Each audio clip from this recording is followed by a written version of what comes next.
Hey everybody, welcome back. I hope you're having a good morning. Today I've got some more exercises to do in your home, and I'm going to use some bands or tubes, a fit ball if you have one. If you don't, it's okay, you can use a chair. Um, and I think that's it. Oh, if you have another weight, a kettlebell, or just a weight, a dumbbell, we're going to do some step ups with some added weight. So just grab all of those things and come back ready to work. Also, remember to do a good workout or a good warm up before you come into this workout. Okay, so we're going to actually start with rows today. I'm going to have you sit on the ball. So you can sit on your chair or you can stand and do the rows. I just want to try it a little bit differently today than the last couple times. So get your bands secured in your door or around a stable object. Remember, you can always double up bands like I've done today to make them a little bit more difficult. And then you can scoot back to make it more difficult or scoot forward to make it easier depending on what you've got for bands. So you're going to put your feet out in front, gently pull back, squeezing those shoulder blades as you pull. So you think when you do these rows, for this one I want it to be chest height. So right now I'm sitting on a ball, so this is chest height a little lower. If you're standing, maybe raise it a little higher. So thinking about where your shoulder blades sit on your back, you want to think about squeezing them together like you're going to squeeze a pencil. And then remember to keep your shoulder blades down or your shoulders down away from your ears. And breathe. So lots of times I recommend to people to take a breath before they start and then breathe out on the exertion. It doesn't really matter which direction you breathe as long as you continue to breathe. Don't hold your breath. That can increase your blood pressure. All right, let's do two more. Nice and slowly, both directions. You control that band. Don't let it control you. Okay, next we're going to use a step. Let's see if I can turn my camera here. I've got one little step here that I use, my kids have used in the past for washing their hands and such. If you don't have anything like this, everybody's got some sort of a step, right? Either a step into your doorway or a set of stairs that goes upstairs, things like that. And so just use the bottom stair. So I want you to do it next to something stable, and I'm going to use a weight in my opposite hand. So the hand next to the railing or the sink or wherever you are needs to be free in case you lose your balance. So we're going to put your right, I'm actually going to turn this. You're going to put the foot next to the stable object up on that step. And I want you to step up and then step down nice and slowly. So we're going to control each direction. Step up and step down. So think about keeping your knee in line with your foot. So if you find that it caves in like this a little bit, really focus on keeping it in line with your ankle. Nice and slow, both directions. And that slow is going to challenge your balance a little bit too. So you make sure you're standing next to something that you can grab onto. I want you to really work on this quad control here. I'm really working on isolating those quads and also your glutes. Your glutes come into play here too. So if you can think about squeezing your glutes as well, that actually brings more muscle fiber into activation. Okay, this is 10. Now I'm going to turn around and do my other foot. So I'm still keeping my hand next to the stable object. That same foot goes up, and then we're going to go up and down. Now if you find this is just way too hard holding a weight, then just don't use a weight at all. You can still just focus on this just with body weight. That's plenty sometimes, especially when we're working on control like this, really working on that quad, strengthening, working on activating that glute. Like I said, the more you think about squeezing that and activating those muscles, the more muscle fibers will activate. So use that hand if you need to. Just a little bit of balance control so you can really focus on that knee, those quads. Remember to keep breathing.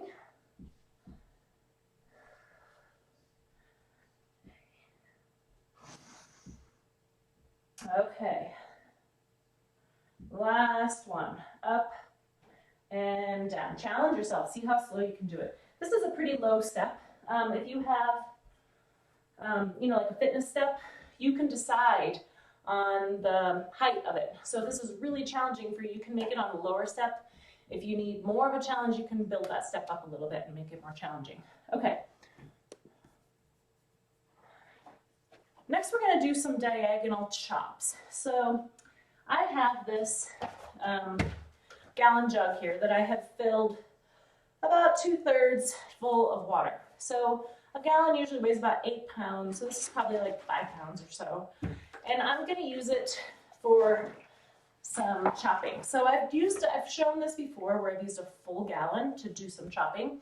And today I'm just going to use this one. So I thought I can make it slosh a little more, not being quite so full. Also, you can determine the weight in an object like this. So if this is really challenging for you, you can just put a little water in it, or just, use a playground ball or something like that. But I like the water to slosh and kind of work on this explosive movement that I want you to do here. So I just used an old gallon jug that was filled with vinegar and then just put some water in it. So we're going to push up to the side and then down to the opposite side. So we're going to make a diagonal motion. The other thing I like about using objects like this, like around your house, is you have to figure out how to hold on to it, right? So your grip is different. Dumbbells are really handy. They're user-friendly. The handles on things are user-friendly, but everything we do throughout our day isn't necessarily like that. So this works on those muscles. Maybe if you have arthritis in your hands, this works on those different muscles and keeps them strengthening to do those activities. The other thing is, when it's not quite so full, like I'm kind of getting my fingers into the ends down here, so I can hang on to it a little better. I'm going to go 10 and 10. So notice I've got my feet really wide apart, and now I'm going to change how I'm holding it. So I have a different grip for this set. So now we're going to go up the opposite way. I'm just kind of shifting my weight back and forth in my feet. I'm not in a squat, but just an athletic stance I talk about a lot. So my hips are back just a little, my abs are engaged, my knees are bent, but it's not really a squat. I'm just ready to move. I'm protecting my back. I'm engaging my core. Really keep breathing. This one can be really challenging, but this is one I want you to work on that explosive. So it's like a punch. Punch up, punch down. If you have any pain, then maybe don't do so much of the explosive. You can do it more slowly and more gently, depending on your situation. If you've got a lot of shoulder pain, maybe just do this range of motion. That's okay. We're getting some good movement to that area, some good blood flow.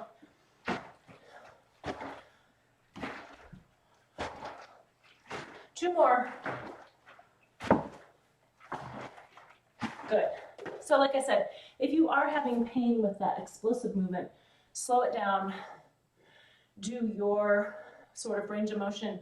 Make sure you're making this work for you. I can't necessarily tell if something's hurting you, obviously, because this is a home video that you're doing at home. When I have people in my gym, I'm constantly asking for feedback for if something is bothering them. That way we can change it on the fly. But you also can listen to your body and change things on the fly. And if you find something that even my other suggestions don't work, so then stop. You can always do this video later. Send me a message and I'll get back to you as quickly as I can on another way to do something. Okay, now we're going to lower to the floor. And we're going to do some bicycle abs. So we're going to lie down on your back, So we start many exercises like this. I want you to lie flat on your back with your feet flat on the floor, knees bent, hands beside your hips. Now, think about flattening your back towards the floor. So it's a little bit of a pelvic tilt.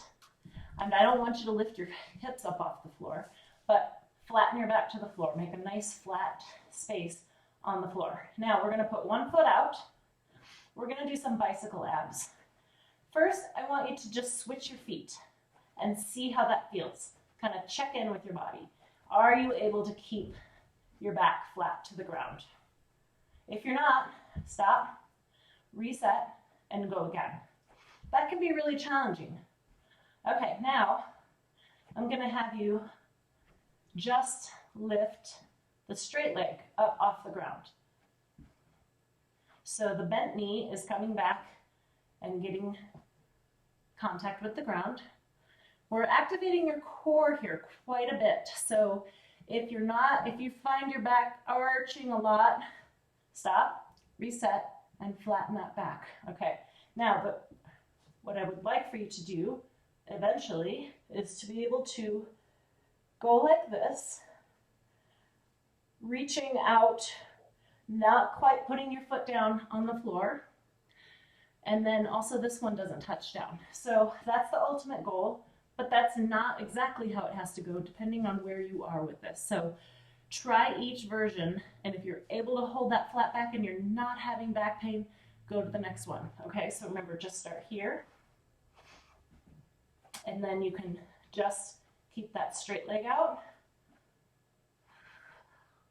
And then if you want to, you can try keeping both feet up off the ground.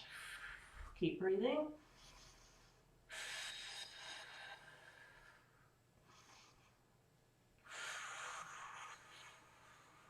Okay.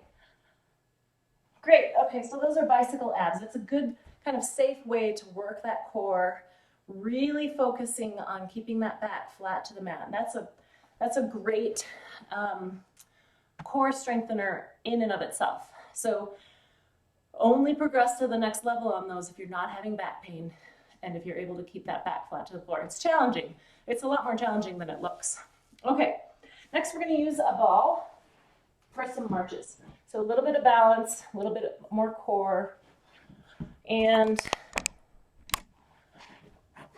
I want you to do this somewhere where you can hang on for stability. I'm going to move that up just a little more. So if you can hang on next to a kitchen chair or a counter, I'll use this right here if I need it. But sit up nice and tall on your ball. We're going to do some marches.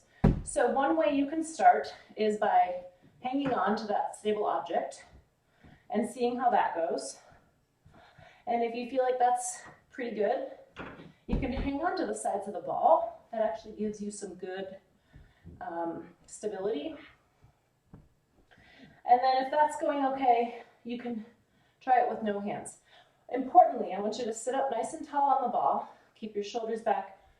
Keep your torso nice and tall. So a common thing that can happen with this exercise is to kind of start tucking. So I'll turn this way and kind of round the back and kind of start tucking. And I don't want to put that pressure on your low back. So we really want to focus on sitting up nice and tall, keeping that core engaged. This is another core exercise, so it might be, it's a little tired after that bicycle abs, similar motion, but we're adding some balance. So this one, if you're doing okay with it, I want you to try to slow it down. Trying to really call in that balance. So if you notice your hamstrings are having to engage here to hold you nice and slowly, really trying to control that balance. Like I said, stay next to something stable. If you are to lose your balance, I don't want you to roll over on the floor. The other thing is if you don't have a ball, you can do this sitting in a chair or standing. We did a marching exercise the other day, standing. It's still great balance, great core, no matter where you're doing it. So you can do this a number of ways. You can do it for about 10 or 12 on each side. If that feels pretty easy, you can, maybe think about 30 seconds. You can watch on your watch, maybe do a minute. I know we've already been doing it for more than a minute, but really, this is one maybe you can do in front of a mirror so you can make sure, because sometimes it's hard to tell. Am I tucking? You know, you just want to really nice and tall, controlled, and you might not get as big a range of motion as you think. Like if you tuck, you can really pull that up. So maybe you're not getting as much range of motion as you think, but you're keeping that proper form, keeping your back protected, and really engaging that core. Okay, the last one, we're going to do one more balance. So we did a seated balance, now we're going to do a standing balance. So we're going to do a tightrope walking. So we've done this one in the past. I just really like the effectiveness of this exercise. So we're going to do tandem, right? So heel toe, one right in front of the other. Imagine a straight line. Like if you have a tile that you're walking, you can follow a straight line in your tile. If you've got hardwood floors, you can follow, a straight line in your hardwood floors. The key to this one is going slowly. So I want you to go very slowly, heel to toe. Really keeping that base of support as narrow as you can. Nice and slow. Remember to also try to keep your head up and look further down that line. So looking, all the way across the room sort of on that line versus right here, because this can be, I want that posture, I want your head pulled back. We already kind of struggle with this position as we age, so we really want to pull that back, pull your shoulders back, tuck your chin, and look across the room. So we're going to look way down the line to follow. The good thing is, if you fall off this line, you're not going to fall into a pit of doom or anything. Okay, now if this feels doable, I'm going to grab a ball just to have something to hang on to, and I'm going to pull this out in front of me. So this also helps keep your posture up because you're having to look out this way.